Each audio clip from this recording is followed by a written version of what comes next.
Yo, what's up guys, welcome back to another video. This is a reaction to one day in Miami, Florida, what to do, see and eat in Miami. This is a city that I feel like most people know there's so much to do here. It's probably a lot of people's like holiday destination around the world, let alone throughout the US. So I know the city's got a lot to offer, but have I seen much of it? Not really. So yeah, I guess this video will show me, I guess it will just touch the surface and show me the most recognizable things to do, the most obvious things to do in the city, because I know it's on the coast and obviously the weather here is unreal, and I guess the food here is great because the mix of cultures gives you an array of options and you can just eat loads of different foods. I guess it's got like a music scene, like I just guess there's so many things you can do in this city. But we're going to check this out and see, hopefully going to enjoy. If you're from this city, let me know how this represents Miami to you.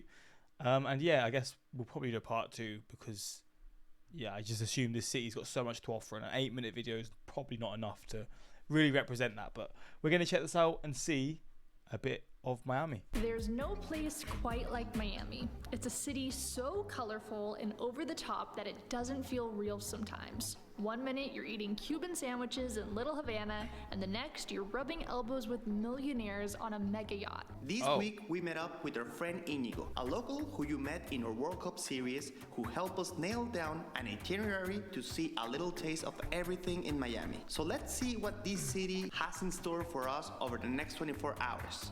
You ready? Welcome to Miami. Here we go. That coastline, man. Unreal. So we're in our... Whoa, look at... I don't think I've ever seen Miami's skyline because this is unreal. This is a crazy picture. 11th states in the US, Florida, specifically in Miami, a place that we kind of know. Well, by kind of, he means we were docked here every week as cruise ship members and barely got to explore the city, unfortunately. That's why we want to explore the city, and actually we have a friend over here, Inigo, who is gonna give us a tip or two, the best places to check over here in Miami. Yeah, I'm super excited. Who's ready to start exploring Miami? I am. Let's go. First mission in Miami, check out South Beach and try one of those brunch spots that Miami just seems to do so well. When you're in South Beach, the place you have to eat is Front Porch Cafe. Whenever we were working in cruise ships, Juliana brought me over here because we dock in Miami.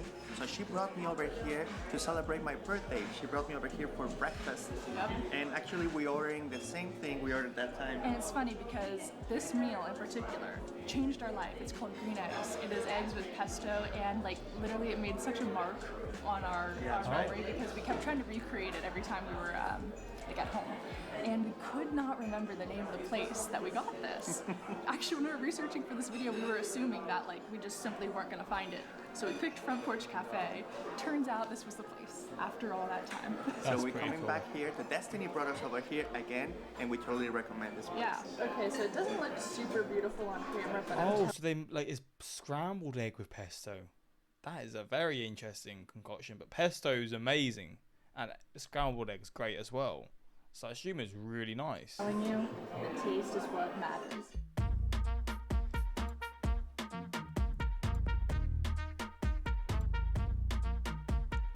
One thing that characterizes the city of Miami. I do love these sorts of buildings. I don't know what sort of style they're called, but I feel like this is definitely a very Miami type of building. Just don't know how to describe it. It is the Art Deco architecture, and conveniently enough, we're right next to the Art Deco district right now. You can walk along Ocean Drive, and there are so many examples of this iconic 1920s and 30s architecture. Now, what classifies Art Deco? Well, bright colors, curves, and lots of chrome. So we're gonna take a walk and see if we can spot some of the iconic buildings along the way.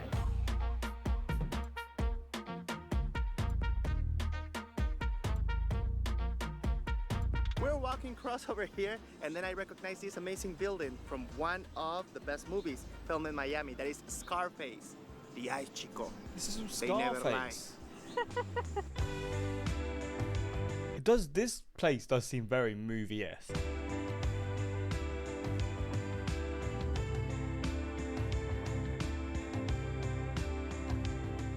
As we were looking around, we noticed so many people skating, biking, running and walking their dogs. Turns out we were right next to the Miami Beach Walk, which is a 10-mile pedestrian path that consists of paver roads, boardwalks, sandy stretches, biking paths, and promenades. We decided to hop on the path and see where it took us. And to no surprise at all, it led us to the beach.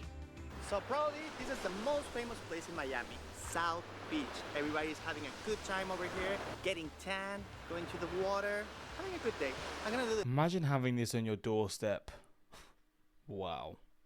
Unreal. same.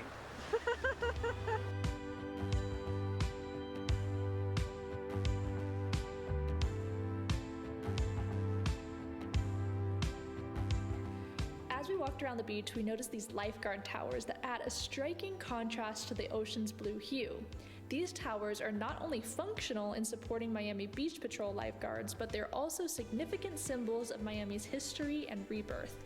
Initially, these towers were constructed in the early 1990s by architect William Lane as a response to the aftermath of Hurricane Andrew, and they quickly became emblematic of Miami's renewal. Now, if we thought these lifeguard stands were cool, we had no idea what we would experience when we met with Inigo later. It was time to see It's a very white, in terms of the buildings, a very white the city. other side of Miami, the lavish lifestyle.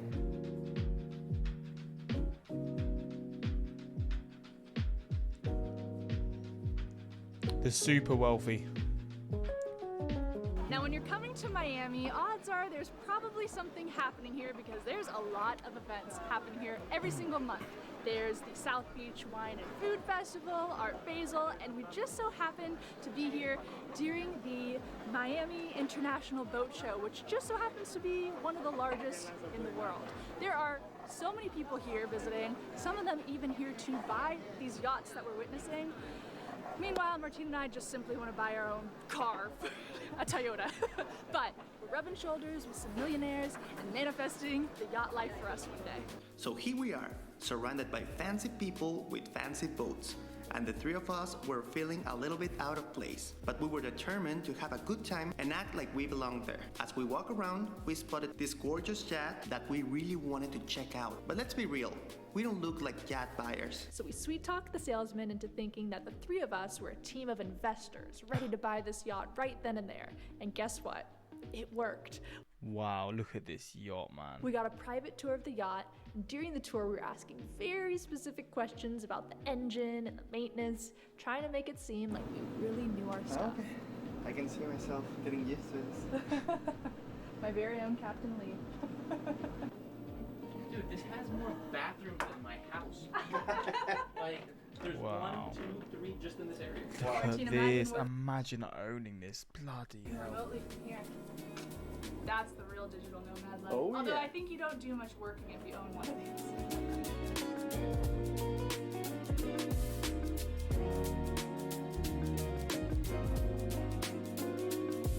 But alas, all dreams must come to an end. Beyond the glitz and glamour, Miami is also known for its colorful and artsy Windwood neighborhood. Every inch of this place is covered in color and murals, and it's a haven for artsy and creative innovators. We were strolling around when Inigo recommended checking out the Windwood Walls, a renowned street art museum that showcases murals from famed artists across the globe.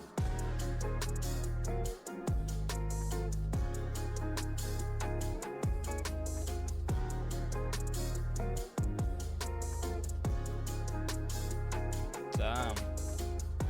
Well, Inigo was telling us that these place 2 years ago, they weren't charging, and now they do, so I'm a little disappointed. But I really like what I see, so okay.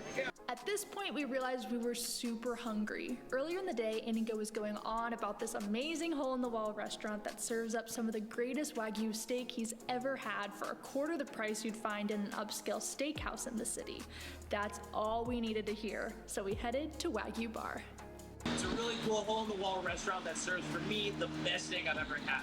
We started by Meat and Go, which is a grill and meat shop behind us, a butcher shop, and they wanted to get access to the world to really premium quality meat at a cheaper price, so they opened up this restaurant. So let's go enjoy. Perfect, perfect.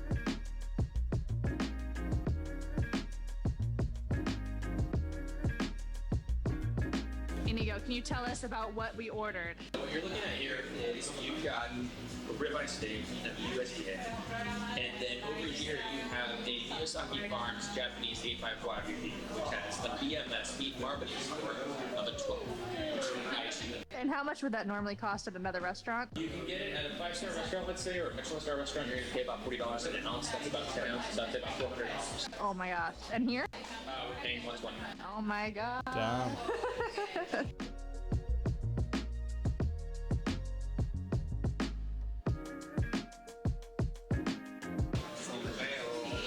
So now we can really say we saw Miami. Well, for the most part, there's still one more neighborhood we didn't discover, and that's on purpose because it deserves its own entire. Oh, they're going to another place as well. I'll probably do another reaction to that. Little Havana. I've definitely heard of this place.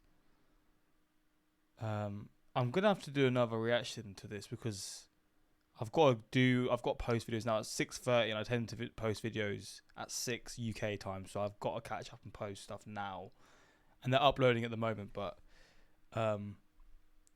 yeah, so I can't really react to that now because I've got 20 minutes to just edit a few things up.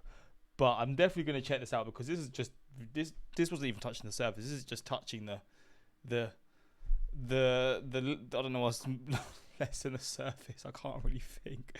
But yeah, we barely touched anything again. But this place looks like heaven, and for someone who lives here, I guess you really are living the dream. Although I guess when you live somewhere, it doesn't feel as incredible to you. Like you get so used to it. But for me, looking at this, yeah, this place is incredible. But yeah, hopefully you enjoyed this reaction, and until next time, like, subscribe. Peace.